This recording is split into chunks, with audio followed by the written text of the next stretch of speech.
dan masing-masing dari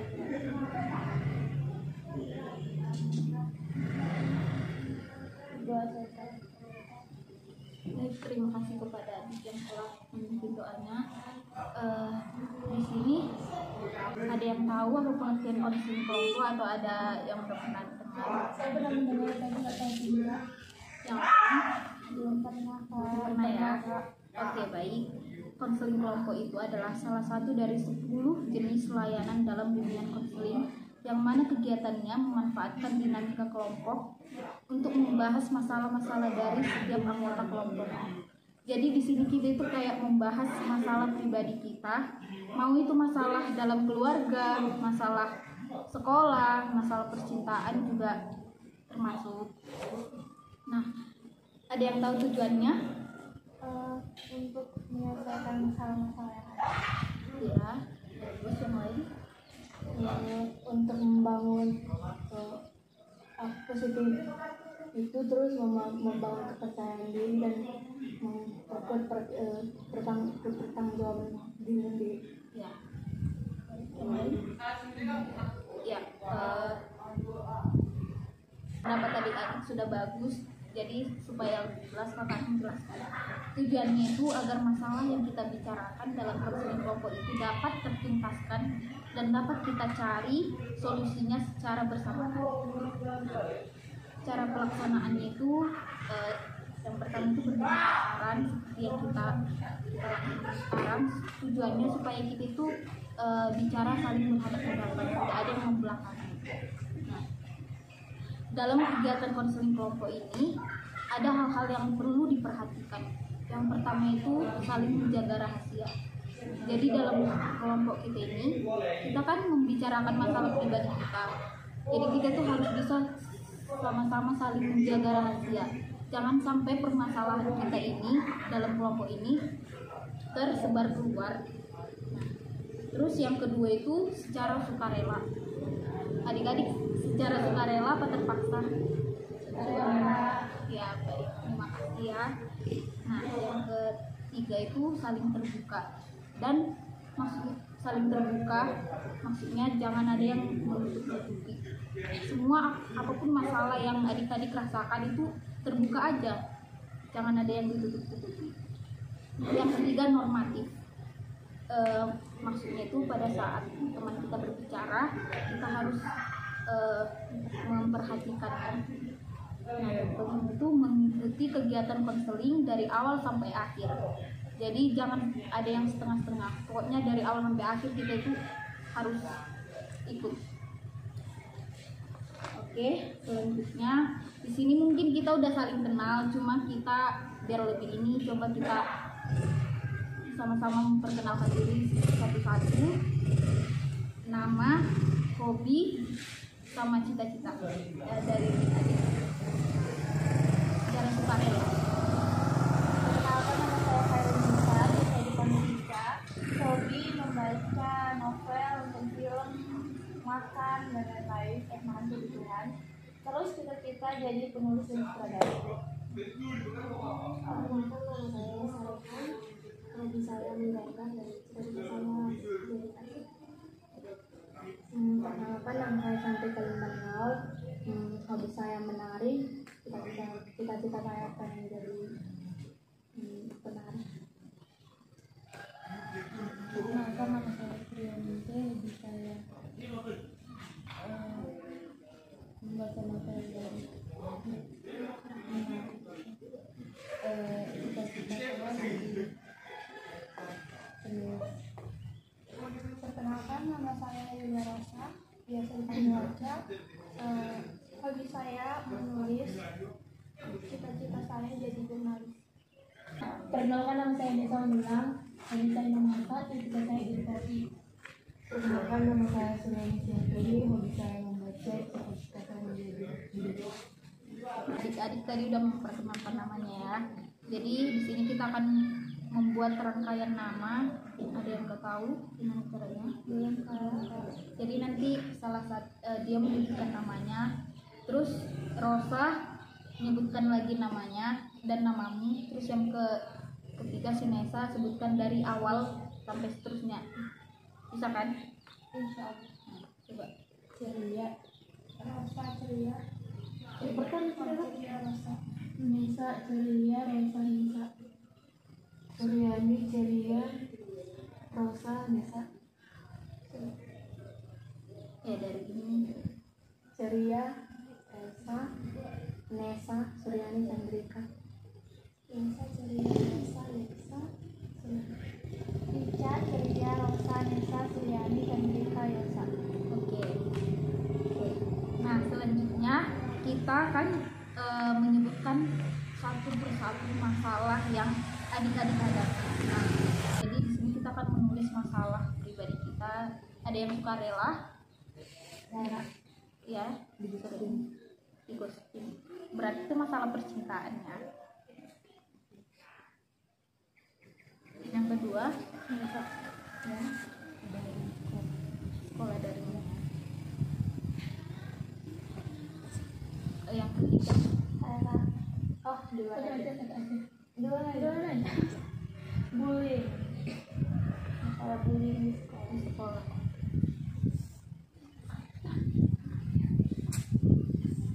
Yang ke Gantung. PHP ya, percintaan. Selanjutnya Chandrika, ya, pertemanan.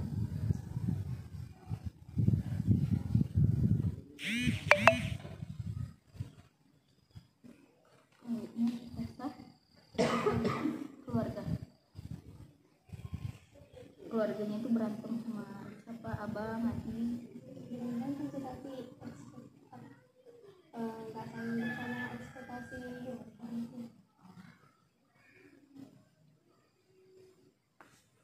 Oke, jadi adik-adik kan udah pada nyebutin masalahnya nih satu persatu. Nah di sini yang jadi kita bakalan pilih satu permasalahan aja untuk kita kasih tanggapan, terus kita kasih solusi. Nah di sini masalah siapa yang kita akan memilih salah satu masalah yang adik-adik sebutkan tadi. Oke, jadi di sini kita akan memilih masalah adik Yosa, yaitu masalah keluarga ya. Coba bisa ini ceritain kronologi masalahnya.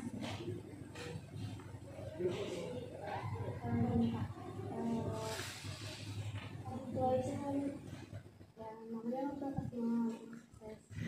Nah itu juga tahu juga lah tidak usaha tapi gagal. Jadi orang tua gagal pertama. Jadi orang tua itu bilang nggak apa-apa, tapi kita sebagai kan juga sadar lah pasti juga kecewa. Jadi ya Intinya pengen yang terbaik tapi belum ini. tapi orang tua ini nggak apa-apa, tapi kita sendiri Ya. merasa Oke, dari permasalahan Yosa tadi, adik-adik ada yang ingin menanggapi? Ada yang mau menanggapi dari permasalahan? Kalau menurut saya Pak, dikasih pemahaman sama orang tuanya gimana yang terbaiknya. Aku gini loh Mak, udah berjuang sebaik mungkin. Kenapa Mak nggak kasih aku gini semangat aturannya biar lebih baik ke depannya. Berarti intinya komunikasi ya, harus melancarkan komunikasi. Ada lagi? Nah, sebenarnya kan kalau berpatok sama masalahnya Yosa tadi, kan orang tuanya bilang nggak apa-apa. Cuman kadang nggak apa-apanya orang tua kan itu tetap buat kita kenapa-napa. Jadi mungkin kita udah ngusahain. Menurutku kalau memang orang tua bilang nggak apa-apa dan nggak apa-apa itu ikhlas, jangan terlalu memaksa diri. Takutnya nanti ngeforsir diri harus memenuhi ekspektasi yang terlalu tinggi, malah jatuhnya nyakitin diri sendiri. Tapi ada pula orang tua umumnya, ada juga beberapa orang tua yang maksa anaknya harus memenuhi ekspektasi itu, entah itu ekspektasi anak tetangga, entah itu ekspektasi masih keluarga sipil dan lain-lain. Nah, sama yang komunitas Taruh tadi, kalau ada tugasnya dari semua aspek, jangan baik dan tetap ngomong yang baik sama jangan sampai kalau kita marah orang tua malah nganggep kita anak yang tidak baik sampai. Ada lagi? Oke. Kalau menurut kakak juga ya. Jadi permasalahannya itu ada pada komunikasi antara anak dan orang tua. Jadi sebenarnya kita itu harus lebih deket sama orang tua. Mau masalah apapun kita harus terbuka sama orang tua. Kan zaman sekarang itu banyakan anak muda zaman sekarang ya, itu main HP di kamar. Jadi dia itu lebih seneng ke sosmed gitu daripada ke orang tua. Jadi kan orang tua itu nggak tahu gitu gimana perasaan anaknya, jadi kurang lebih paham. Nah, yang kedua itu ada yang ingin memberi masukan atau solusi kepada Yosa, solusi yang baik gitu untuk masalah dia. Kira-kira solusi apa yang cocok? Jangan terlalu menyalahkan diri sendiri, coba aja Baik, nggak ada lagi ya. Oke, jadi kalau menurut kakaknya kita sama-sama diskusi, kalau misalnya ada yang menambahkan aja. Solusinya itu ya itu tadi, lebih terbuka sama orang tua, berkomunikasi gimana baiknya. Gini, kalau misalnya kita kurang bisa gitu sama yang diinginkan orang tua, kita itu ya bicara aja gitu sama orang tua. Mending gini loh, maaf itu nggak bisa seperti apa yang mama bilang, aku itu gini pokoknya curhat gitulah sama orang tua, saling terbuka. Oke. Nah, dalam bimbingan konseling ini ada namanya itu BMB 3, yaitu berpikir, merasa, bersikap, bertindak, dan bertanggung jawab. Nah, di sini ada yang mau sukarela itu dalam berpikir. Contohnya itu kayak saya berpikir bahwa masalah Yosa ini sangat sedih atau apa gitu. Ada yang mau? Saya berpikir masalah Yosa ini biasa saja, karena itu kurang komunikasi antara orang tua dan anak. Jadi harus lebih adanya komunikasi yang baik, saling terbuka.